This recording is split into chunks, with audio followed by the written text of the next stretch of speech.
fazer.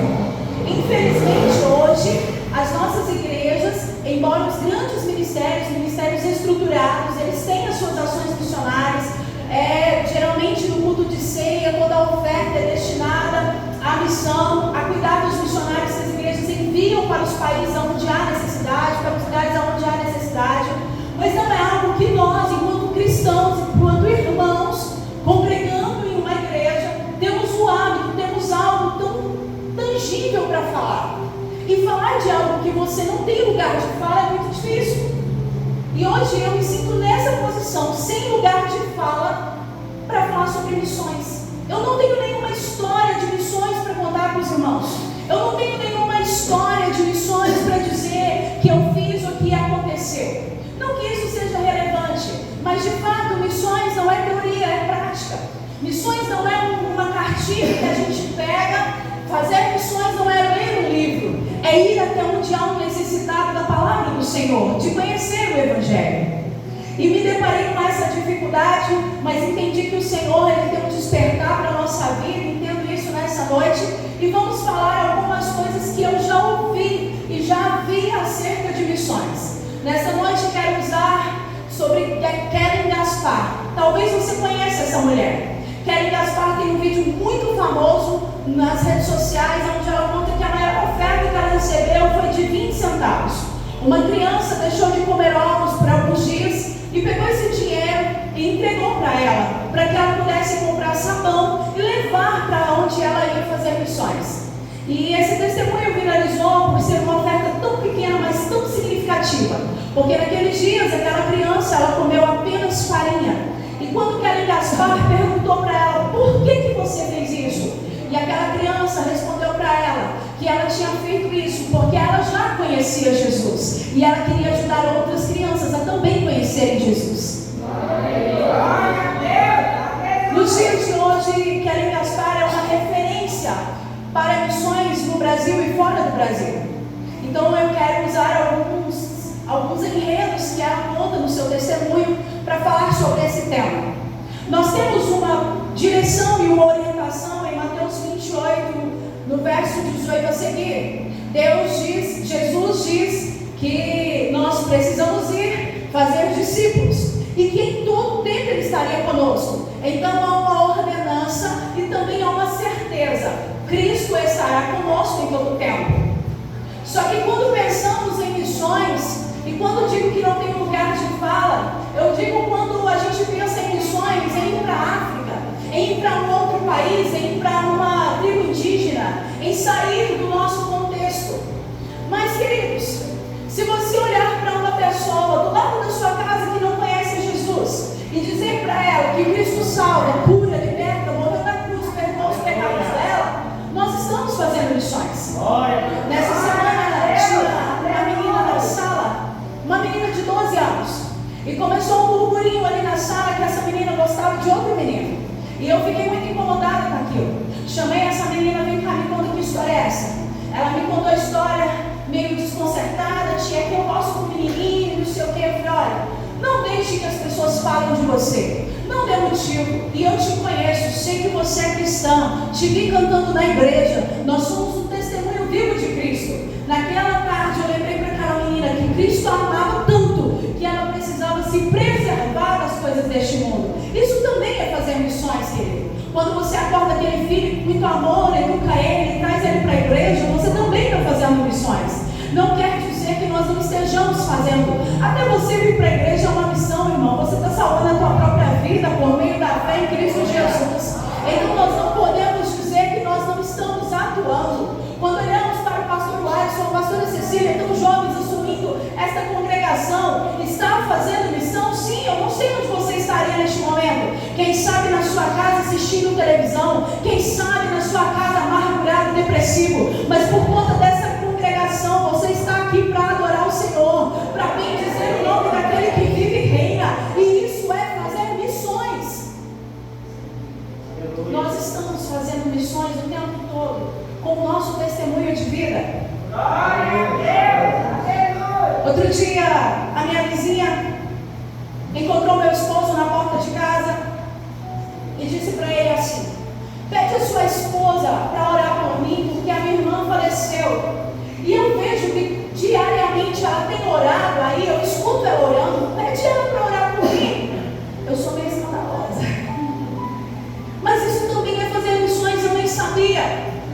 De alguma forma, a minha oração chegou até aquela mulher, e quando ela precisou de um socorro, ela se lembrou que tinha uma vizinha que orava.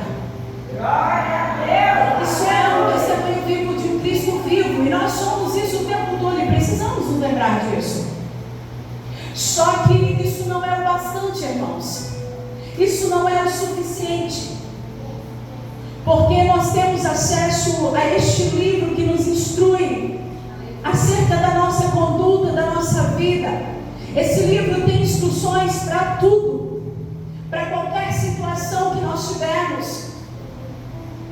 Mas nós ainda temos 2.000 línguas no mundo que não tem um versículo da Bíblia traduzidos. Nós ainda temos 2.000 línguas que não sabem nada sobre a Bíblia, porque não há nenhum versículo traduzido. Nós ainda temos 7.000 povos no mundo, queridos, que nunca ouviram falar de Jesus. São mais de 3 bilhões de pessoas que nunca ouviram falar do Evangelho, que não conhecem o nosso doce e meio Cristo, que não sabem que um Deus tão poderoso enviou o seu Filho para morrer na cruz e perdoar os nossos pecados. É muito, irmãos. E nós temos um jargão no meio evangélico que diz que missões se faz indo, orando e contribuindo. Quem sabe eu não posso ir por algum motivo, mas eu posso orar pelos missionários que estão em campo. Eu posso contribuir financeiramente para manter esses missionários lá, fazendo aquilo que eu não consigo ir fazer por algum motivo.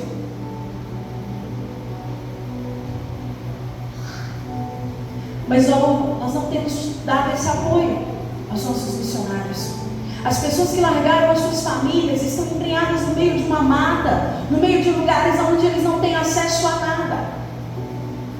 Talvez isso a gente nem tenha ciência disso. Isso nem seja mensurável para nós. Quando a Karen Gaspar entendeu que ela seria uma missionária e aceitou o chamado de Deus, ela se preparou durante um tempo e ela saiu de casa, se eu não me engano, com 19 anos.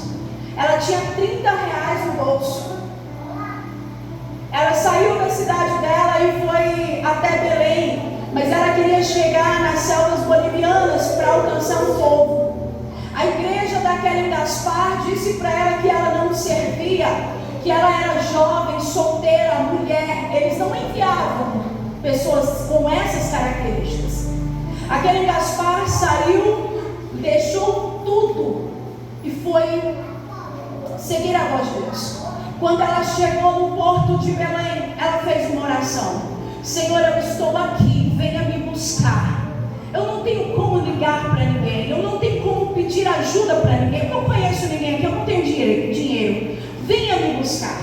Ela tinha uma mochilinha com alguma roupa, e de repente ela conta que veio uma mulher dizendo: eu estava orando e o Senhor mandou eu vir aqui te buscar, te levar para minha casa e cuidar de você como uma filha. É o que está escrito em Mateus 28:20. E eu estarei com vocês até o fim dos tempos.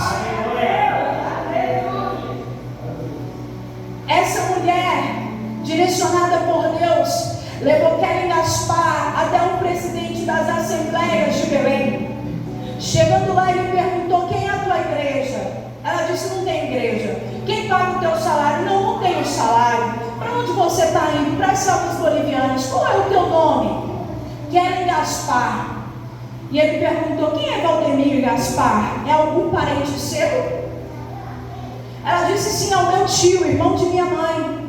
Ele disse: eu orei por anos pedindo a Deus que pudesse retribuir a Valdemir Gaspar. Hoje você é a resposta de Deus. O seu tio me amou quando eu era uma criança da periferia.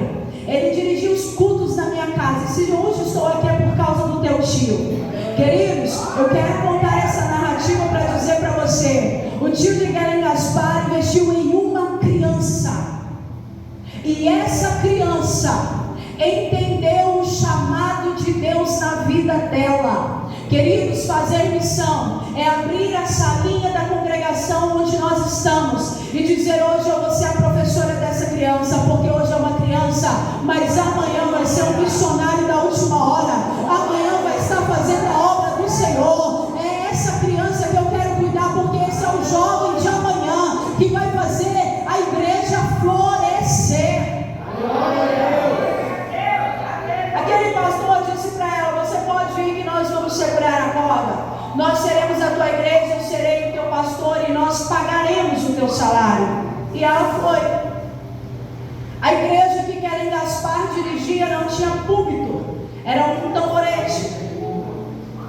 E nós temos conforto demais, mas às vezes reclamamos que a cadeira é um pouco dura, ou que o culto se estendeu um pouco.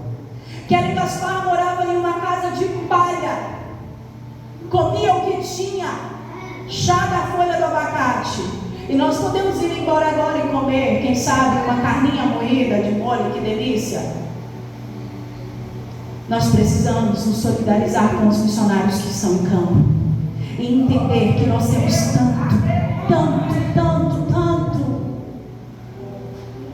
Temos muito. Incentivamos os nossos jovens a serem advogados, a serem médicos, a estudarem, a fazerem Enem, mas não vemos esse mesmo incentivo para estudar essas línguas que não tem nenhum versículo da Bíblia transcrito. Não vemos nenhum mover da igreja no Brasil para incentivar os nossos jovens a ir para o campo missionário, os casais, as famílias para ir para o campo missionário. Como é difícil isso, irmãos. Como é difícil pensar nisso. Como o jovem disse aqui, será que estamos prontos para sofrer pelo Evangelho? Será que no momento de angústia não vamos negar a Cristo? Não vamos virar as costas para o Senhor? Estamos verdadeiramente prontos para cumprir o ID do Senhor? Ouvimos tanto que Deus diz para nós irmos pelo mundo e pregar o Evangelho, mas o quanto nós estamos preparando para isso? Nós estamos em uma sociedade que tem colocado e inculcado na nossa cabeça que nós precisamos melhorar na nossa qualidade de vida, que nós podemos conseguir, facilita a compra de carro, facilita a compra de casa, e que bom, irmãos, que bom que isso acontece, mas nós não podemos esquecer do principal propósito de vida que temos, que é levar o Evangelho de Cristo, as boas novas da salvação. Aleluia. Não importa quantas vezes você tenha que fazer isso. É normal que um jovem, ele saia da igreja, e ele volte, ele vai, e ele volta. É difícil para ele administrar. E nós vemos muitas vezes lideranças cansadas. Já tentei tanto, deixa para lá. Já falei tanto esse menino, não quer. Ele conhece a palavra, conhece, irmão, mas ele está precisando de alguém para amá-lo. Tinha um jovem na igreja desse jeitinho, ficava 3 meses cá, 3 meses lá, 3 meses cá, 3 meses lá, e a gente ia cansando. Quando ele veio pela última vez, eu disse: meu filho, agora nós vamos orar para que Deus te dê resiliência. E nós começamos a orar, e eu olhava para aquele jovem e dizia: Senhor, dá resiliência para ele permanecer, dá resiliência para ele permanecer. Isso deve ter quase uns 5 anos. Pouco tempo depois eu estava na rodoviária de Trindade. Esse jovem apareceu lá para mim, eu era líder de jovens nessa época. Ele apareceu lá e ele disse assim: eu quero te mostrar um negócio. Abriu a pasta, tirou um esboço de uma pregação que ele tinha preparado. Eu li aquele esboço e me alegrei demais e falei: que legal, que bom. Olha, pode melhorar isso, pode arrumar isso, mas está bom demais, vamos lá. Hoje ele é um pregador do Evangelho, queridos. Uma alma vale mais que o mundo inteiro.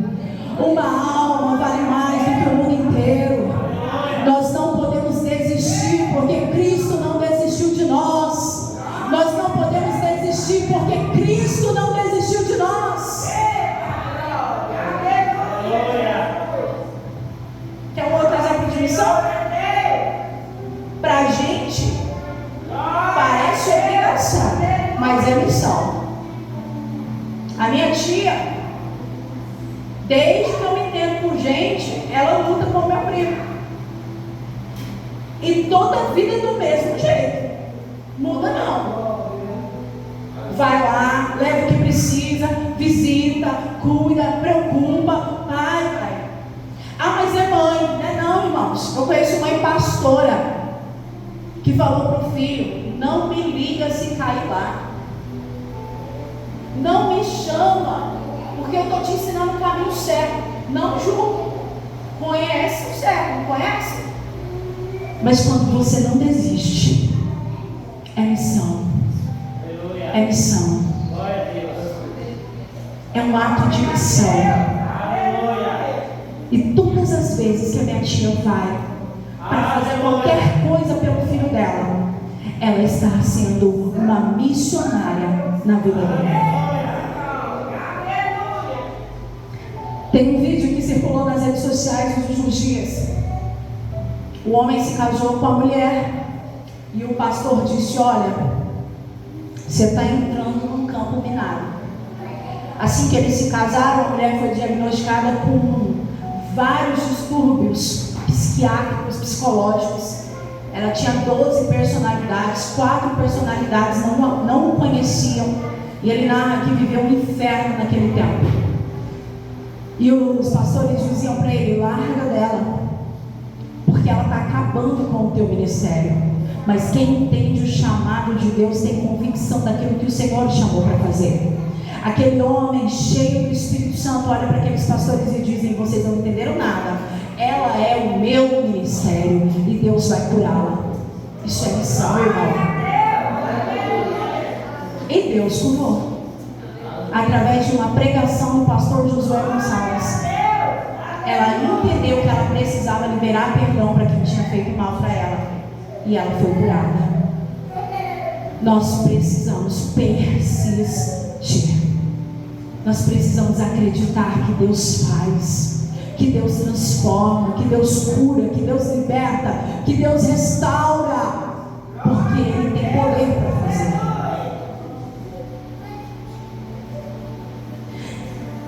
Se nós não podemos ir, nós podemos orar.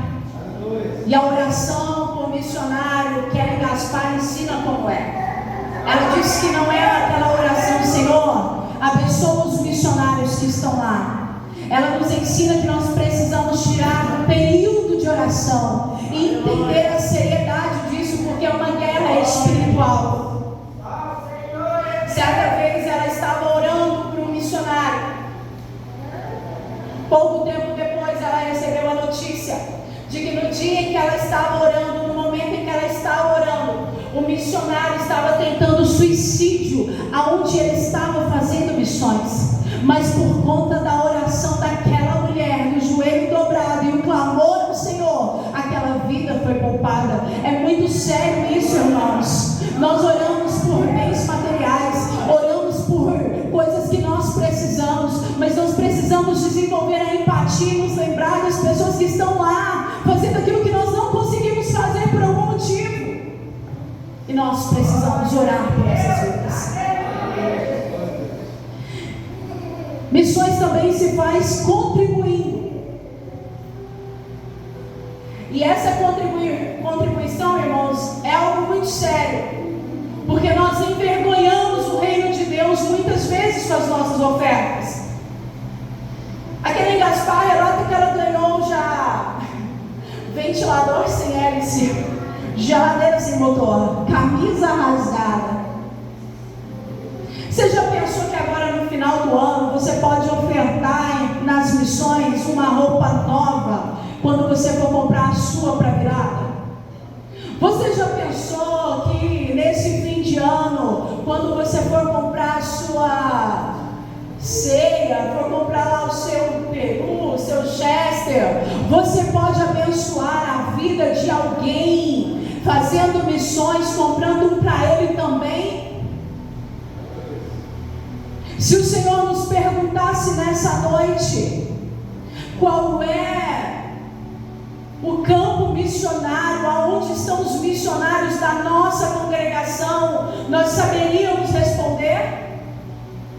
Nós saberíamos responder aonde a IDB tem Brasil, e se fora do Brasil, quem são atendidos, como são atendidos. Nós precisamos engajar com a obra missionária, conhecer. Só entregar a oferta não é o suficiente. Precisamos entender o que eles têm passado e sofrer junto com eles a cruz do Calvário que Cristo levou sobre si, com ela todas as nossas transgressões, as nossas enfermidades, e nos deu a salvação.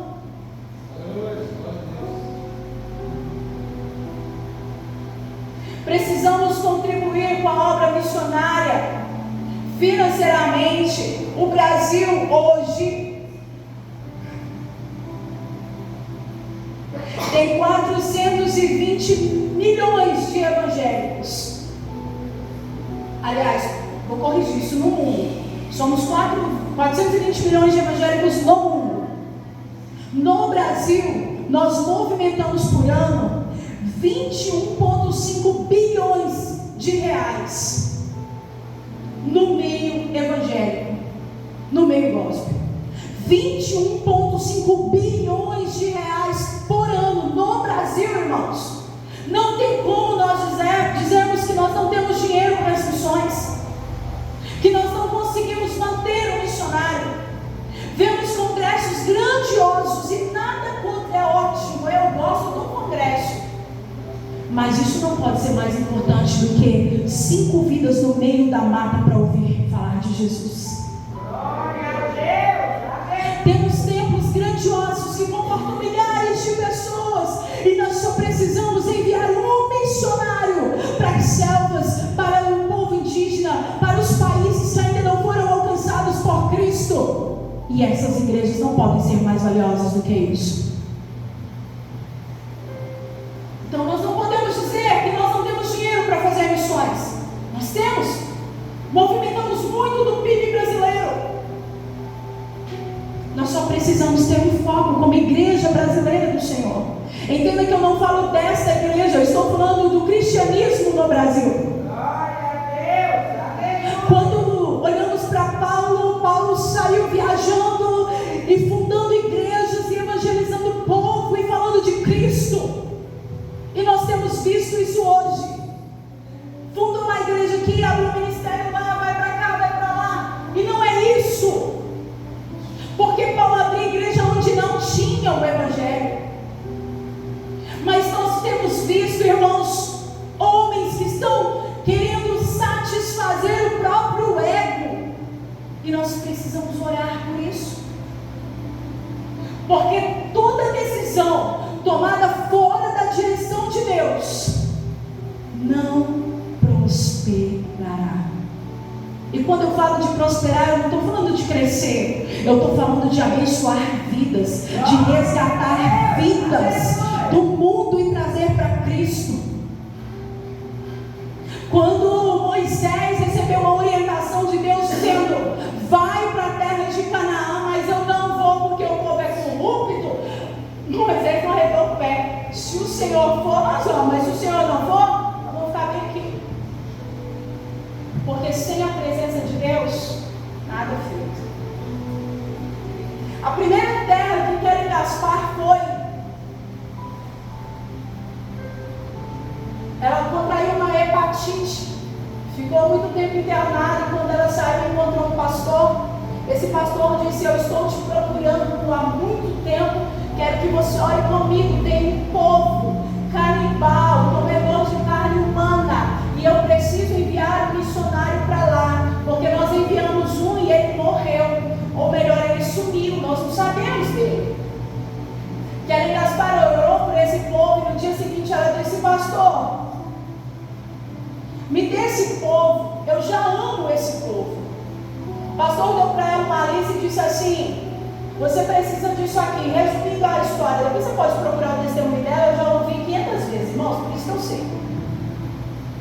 Você precisa desses itens: uma escada num barco de 20 metros, um monte de coisa. Total da lista, 100 e tantos mil reais. Ela disse: pastor, eu estou usando uma chinela 40 mil, eu calço 36, porque eu achei, eu não tenho dinheiro. Não tem dinheiro para ir para o Brasil, o senhor me fala de 100 e tantos. Ele disse: olha, minha irmã, deixa eu te dizer uma coisa. Quem trabalha para Deus tem um departamento do pessoal no no céu, à direita do Pai. O seu problema não é aqui na terra, vai resolver com Jesus.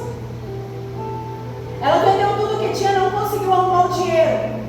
Deus levou ela para pregar numa igrejinha em Cordel, à beira de um rio lá, pequenininha a igreja. Ela disse: Senhor, não estou entendendo nada, eu preciso de 98 mil reais, o Senhor me manda para essa igrejinha? No final da pregação, o homem começou a gritar: ai, meu coração! E ele gritava, e ela foi lá, tinha feito um curso de enfermagem para atender o povo lá nas selvas bolivianas. E ela: o que aconteceu? E o homem disse para ela, no resumir da história: o Senhor me mandou te dar o coração de Jesus. É um barco de 20 metros, com isso, com aquilo, com isso e com aquilo, avaliado em 120 mil reais. Esse homem foi comer manga a 8 quilômetros de onde ele estava, porque tudo que ele tinha era o barco, mas o barco foi para a missão. O barco foi para a missão. O carro é para a missão. A casa é para receber os irmãos. Ah, querido. Ela foi morar numa casa distante da aldeia. Os índios não a receberam, porque Satanás tinha dito para eles que ela era perigosa. Ela foi morar numa casa abandonada porque tinha uma cobra muito perigosa na pá e não tinha como caçar essa cobra. Ela viu os olhos da cobra e ela dizia: Senhor, me protege. E o Senhor protegeu. Os índios rodavam na casa dela e eles vomitavam. Tinha um índio que vomitava uma pedra preta e aquilo era um ritual para que quem ele quisesse que morresse, morria com os sintomas que ele quisesse.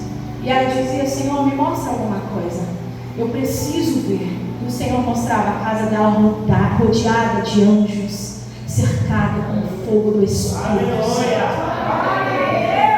Ela comeu casca de banana durante um ano. E aí ela saiu para pescar. E eu vou terminar aqui. Quando ela saiu para pescar, 8 índios sequestraram ela, colocaram ela na proa do barco e a levaram para um lugar ermo, distante. E ela conta que ela ia dentro daquele barco dizendo: Senhor, muito obrigada. Eu não merecia morrer pelo Senhor. Quem sou eu para morrer pelo Senhor? Que privilégio morrer pelo teu nome. Chegando no lugar que eles queriam, eles tiraram ela amarrada e ela disse, naquele momento ela entendeu que era uma oportunidade. E ela contou para eles quem era Jesus. Ela contou para eles o que Jesus tinha feito. E naquele dia, 8 índios se converteram ao Senhor.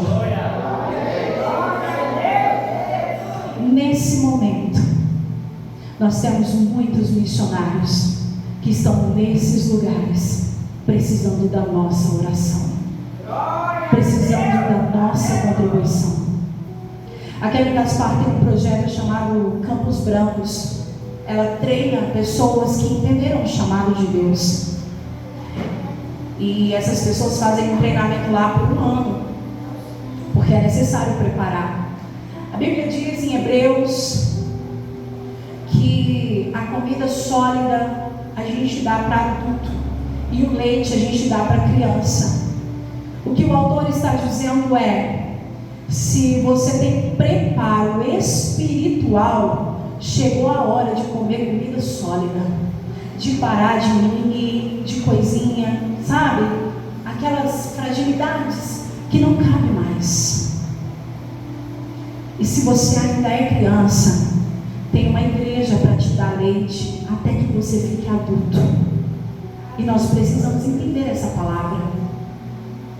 Não importa o que esteja acontecendo, não importa qual é o cenário da nossa vida, não importa o que nós estamos passando, o id do Senhor não depende do nosso momento, depende do nosso querer. Se nós quisermos, nada pode nos parar, e nós cumpriremos aquilo que o Senhor nos chamou para fazer. Vamos nos colocar de pé.